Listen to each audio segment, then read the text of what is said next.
Hey, friends, welcome back to this episode of the Geek Girls Universe podcast. We're talking to Adam Peltzman about his new series, Go Dog Go, on Netflix. It's a DreamWorks Animation collaboration. And while Ashley's excited, normal excited, I am super excited because Go Dog Go by PD Eastman was my favorite children's book. I could not get enough of it. Literally, every time we would read a book when I was a child at that age, that was the book that I picked. Pretty sure my parents hated it by the time I was done, but not my problem. It was also the first book that I bought each of my children when they were little because, got to do it. Anyway, we're interviewing him about the new series. It's 9 episodes long. So Go Dog Go is available on Netflix on January 26th, and enjoy the interview with Adam. Hi, I love the backgrounds. Cool.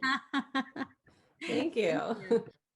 Well, and I have to tell you, I love this book. It's literally my favorite children's book. It's the first book we bought each of our children. And I was so excited, to learn that this was coming to be a children's series, but then also that we got to interview you for the children's series.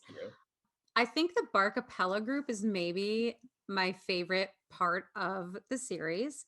How did you guys come up with that?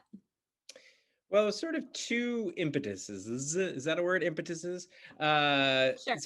For the Barkapellas. One is, I've made a number of shows for kids, and music is always a central part. It's just it brings a show to life. Kids like it, parents like it. We like working with it when we make the shows. So I knew I wanted music to be central. I also knew I wanted to work with a composer named Paul Buckley, who I've worked on past projects, who brings just this catchiness and also humor to all his music.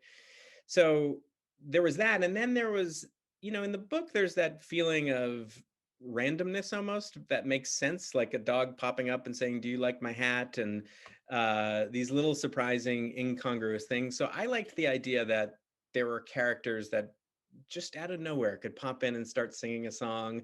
And I also liked the idea that we never explain it, but they don't actually speak without singing. It's you almost don't even know if they can, and it felt like a new character in the Go Dog Go world that didn't exist in the book, but hopefully would fit, with these other kind of random things. And so that's how the Barkapellas came about. And yeah, we're thrilled with how they function in the series. They're so clever. Thank you. Thank you. Hey again. Hi. So my question is, my kids have read the other PD Eastman books. My son actually brought me, because he knew we were interviewing, Big Dog, Little Dog. Yeah, I love that one. Yeah, that was one of his favorites. And he loves Go Dog Go because he's all about cars and stuff like that. But he wants to know if we will see any other PD Eastman characters show up, like Fred and Ted, or, the little bird from Are You My Mother, that sort of thing. That's a great question. I will say not literally, but we do. I think, we have a duo. They don't have big roles necessarily, but we have a big dog and a little dog who are best friends. They show up kind of in background a lot, and then they have a few scenes and episodes. They don't look like Fred and Ted, but it's kind of inspired by that Pete Eastman feeling of two characters that are very different getting along. And then in terms of he seemed to do dogs and birds, right? So there's birds throughout the series. It's just background, but every now and then they'll be a little bit more featured. So we definitely wanted to incorporate birds in as well, just because, hey, it seemed to fit in the book, so why not put it in the show?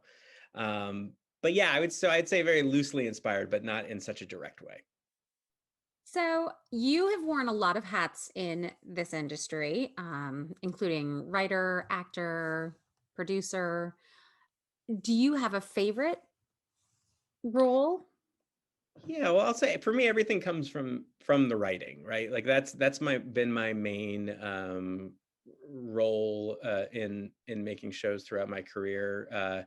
So even if I'm producing, it comes out of the writing. It comes from a script or a take I have on a show.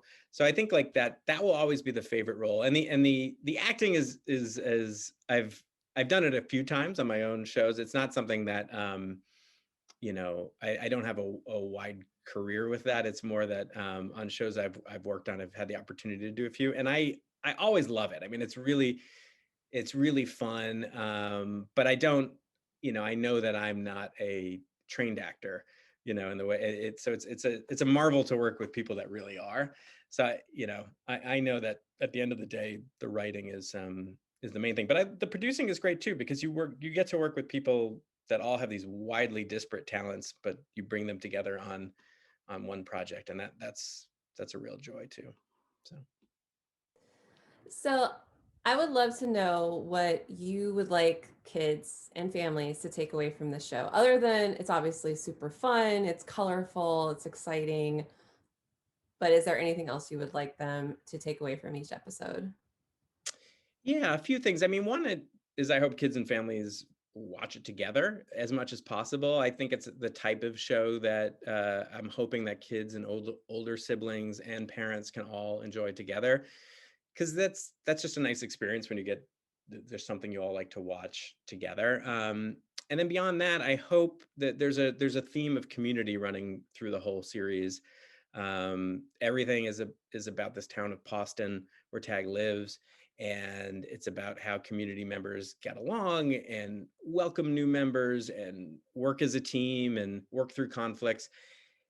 I think in this day and age, that's an important area, and I hope it inspires kids to get more curious about their own community and start thinking about what it means to be part of a community, and respecting each other and working with differences and all those kinds of things. Well, we love it. So I'm excited, and fingers crossed for season 2. Thank you so much. Thank you so much to Adam Peltzman for joining us on this episode of the Geek Girls Universe podcast. Join us next time as we bring you the latest in entertainment and fandom news. Bye.